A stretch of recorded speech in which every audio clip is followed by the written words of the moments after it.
Pues la semana pasada empezamos a hablar de los negociadores de la policía y de la Guardia Civil en el territorio negro. Quedaron cosas por decir, pero antes me gustaría repasar las novedades, si es que hay algunas, sobre la tragedia del Madrid Arena, un suceso que está dejando a muchos, por cierto, en muy mal lugar. Ya han pasado 12 días desde la avalancha que provocó la muerte de 4 chicas, de Rocío, de Katia, de Cristina y de Belén. La semana pasada la policía llegaba a sus primeras conclusiones y supongo que habréis tenido acceso, Manu y Luis, a esas primeras conclusiones. Son las que sirven para que el juez haya imputado hoy al gerente de Diviértete, de la empresa, la organizadora, Miguel Ángel Flores, y a las 2 empresas de seguridad encargadas de vigilar la fiesta, ¿no? La policía envió casi 200 folios al juez de instrucción número 51 de Madrid, y básicamente lo que se dice es que en el momento que comenzaba la actuación Steve Aoki, que era el DJ estrella de esa noche, se juntaron en el vomitorio donde ocurrió la tragedia 2 corrientes opuestas de multitud, y ese vomitorio está construido para poder entrar o salir, pero nunca para deambular por ahí.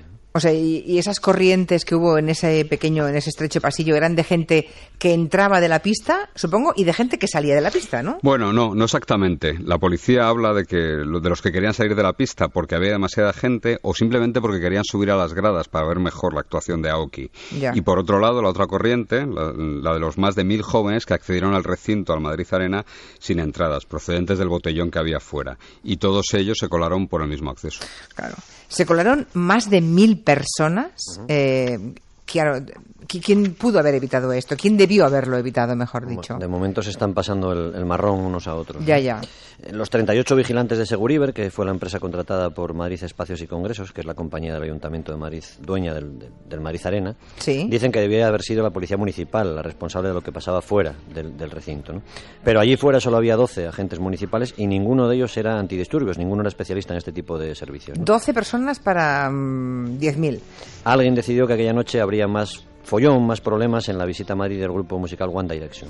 O sea, ¿me estáis diciendo que en el Madrid Arena no hubo suficientes policías porque estaban con esas miles de niñas que esperaban a la puerta de un plató a su grupo favorito? Eso es. Los mandos de la Policía Municipal pensaron que los agentes disponibles de la Unidad Central de Seguridad, los antidisturbios de ese cuerpo, debían estar evitando que un par de miles de adolescentes se echasen sobre los chicos de One Direction, ¿no?, cuando estos iban a participar en el programa El Hormiguero. Y decidieron no destinar ni un solo agente al Madrid Arena, como habían hecho en festivales anteriores, muy parecidos a este, donde la UCS actuó, y además actuó con bastante éxito, por cierto. O sea, que ya tenían una experiencia previa, ¿no? ¿Y por qué esta vez no acudieron? O sea, ¿no había policías suficientes o qué? Todos los de ese turno fueron al evento del Hormiguero, a One Direction. Sí que hay muchos más policías antidisturbios en la Policía Municipal de Madrid, especialistas, claro. Pero si el Ayuntamiento les hubiese obligado a trabajar aquella noche, tendría que haberles pagado las horas extra. En este caso sería 18 euros cada hora extra a cada policía. No sabemos si fue por eso, por ahorrar, o porque se decidió simplemente no destinar a esa fiesta a ningún policía pensando que no había riesgos. Había otros eventos parecidos y en el mismo lugar, como el Clavers Day, y ahí sí que actuaron los antidisturbios de la Policía Municipal de Madrid. Hicieron controles e identificaciones previas, buscaban menores de edad, detuvieron a gente con drogas, incluso dentro del recinto han actuado de paisano una vez iniciada la fiesta para controlar si había, por ejemplo, exceso de aforo. Pues está clarísimo. Si se ha hecho otras veces y esta no, pues ahí tienes la consecuencia del trabajo que debieran haber hecho y que no se ha producido. Bueno, esperemos que alguien de verdad suma alguna responsabilidad, aparte, como decía Luis, de irse pasando el marrón de unos a otros, que hay cuatro crías enterradas, ¿eh? Bueno, la semana pasada hacíamos historias sobre cómo empezó a surgir la figura de el negociador policial y nos quedó aquí una duda.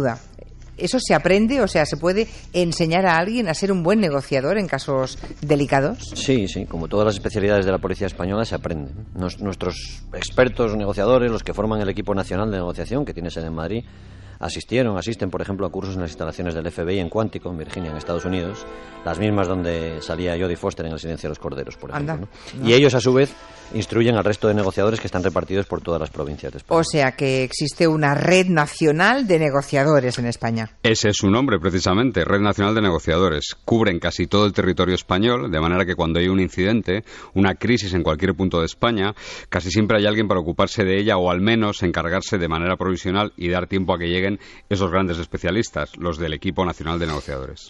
Nos contabais que cuando se produce, por ejemplo, un secuestro, los negociadores preparan a las familias, ¿no? Les dicen lo que tienen que decir, el tono que deben usar con los secuestradores. Son, digamos, los que diseñan toda la estrategia. Sí, vamos con un ejemplo real. El secuestro del empresario Rafael Ávila. En el año 2008 este hombre pasó 17 días retenido por la última gran banda profesional española, la que dirigía Luis Miguel Rodríguez Pollo, que era un tipo capaz de vender hasta un futbolista del Real Madrid.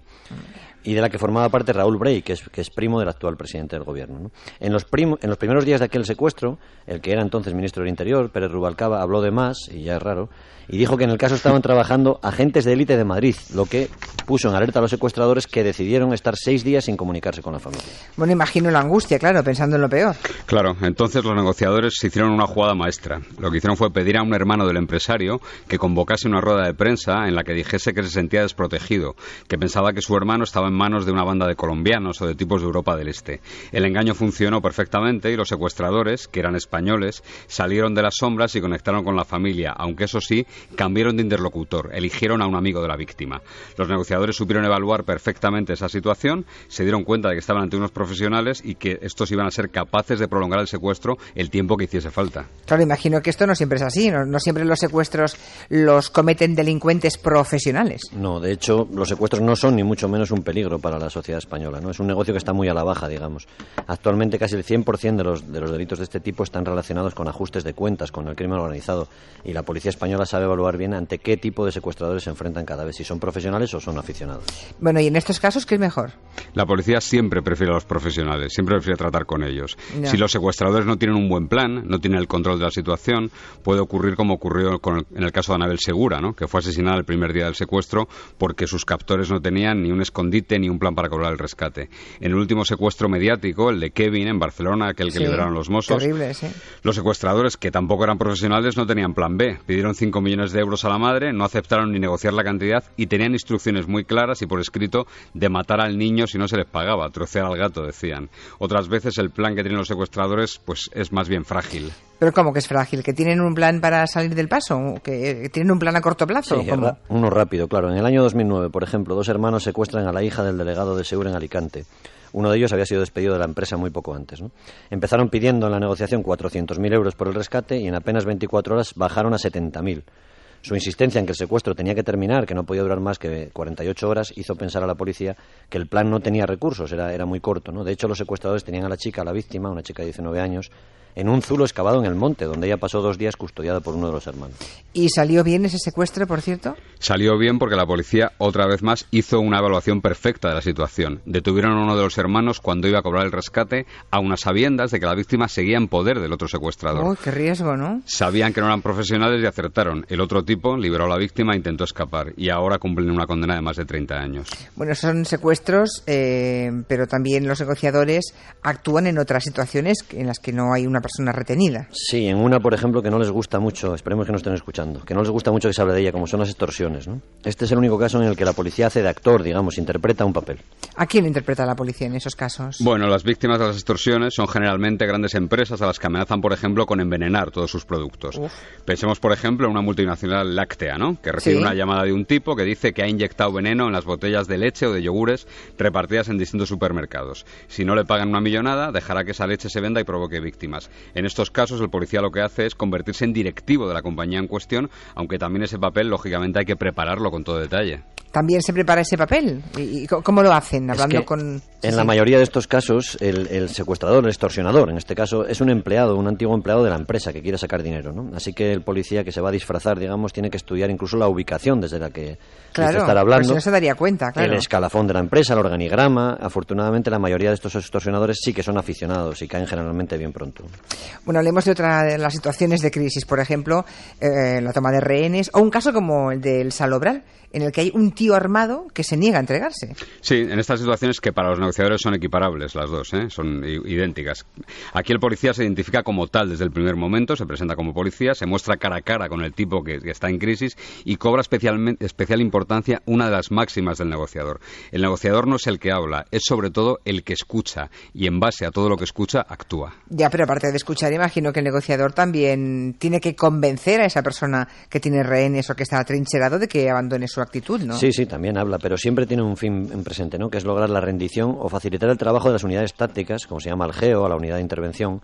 No olvidemos que el negociador es un policía, no es un psicólogo, ¿no? Él tiene que resolver situaciones, no los problemas del tipo al que hay que obligar a rendirse, y sobre todo tiene como prioridad preservar las vidas de los rehenes y de sus compañeros que están actuando, empezando por él mismo. Ya, pero pensemos en qué se hace, por ejemplo, ante casos como el del Salobral, o ante alguien que tiene, por ejemplo, como rehén a su pareja, pongamos. Bueno, el negociador en estos casos lo que tiene que hacer, a través de lo que ellos llaman escucha activa, en terminología del FBI, es evaluar el estado emocional del sujeto en crisis. Mientras el asesino o el fugitivo habla, no está haciendo daño a nadie, ni a posibles rehenes ni al mismo, y no teme el asalto, además. Además, se gana tiempo para que las otras unidades investiguen. Hay que saber lo que le ha pasado al tipo en las últimas horas y conocer todos los rincones del lugar en el que está por si hay que hacer un asalto, ¿no? Los negociadores tienen muy presente que la palabra es un arma más. Ellos lo llaman contención verbal. Contención, precisamente. O sea, aguantarse, ¿o cómo? ¿Qué es eso? Un policía que patrulla tiene una defensa, una porra, básicamente, unas esposas y una pistola, ¿no? Son herramientas con las que hacer contención, con las que contener a los delincuentes en función de la amenaza o la violencia que supongan, ¿no? Los negociadores saben que su palabra es la herramienta, un arma más de contención que tienen que emplear, ¿no? Imaginemos una patrulla que se encuentra con un suicida o con alguien que quiere llevar a cabo un suicidio ampliado, es decir, matar, por ejemplo, a su mujer y luego suicidarse él. Situaciones, por otra parte, que se producen con bastante frecuencia últimamente, ¿eh? Eso es. Y en estos casos la contención verbal es fundamental. Hay que intentar que el suicida hable de sus motivos, de sus planes de futuro, generan confianza en él, le hacen ver que hay un mañana, incluso le hablan de la muerte, de las consecuencias que tendría su muerte para su familia. En cualquier caso, las situaciones con rehenes de la propia familia, con los que siempre hay un vínculo sentimental, son mucho más complicadas que los casos, por ejemplo, de toma de rehenes en un banco, en los que el delincuente lo único que quiere es huir. Ya. Oye, ¿y hay algo innegociable, algo que los negociadores profesionales de la Policía y la Guardia Civil nunca den a cambio, nunca entreguen? Hay muchas cosas innegociables. Por ejemplo, los negociadores jamás cambian rehenes. Ni siquiera, a pesar de lo que enseña el cine muchas veces, se ofrecen ellos como rehenes, como canje, ¿no? Ya. Nunca dan drogas, ni tampoco dan alcohol al sujeto, aunque se pida.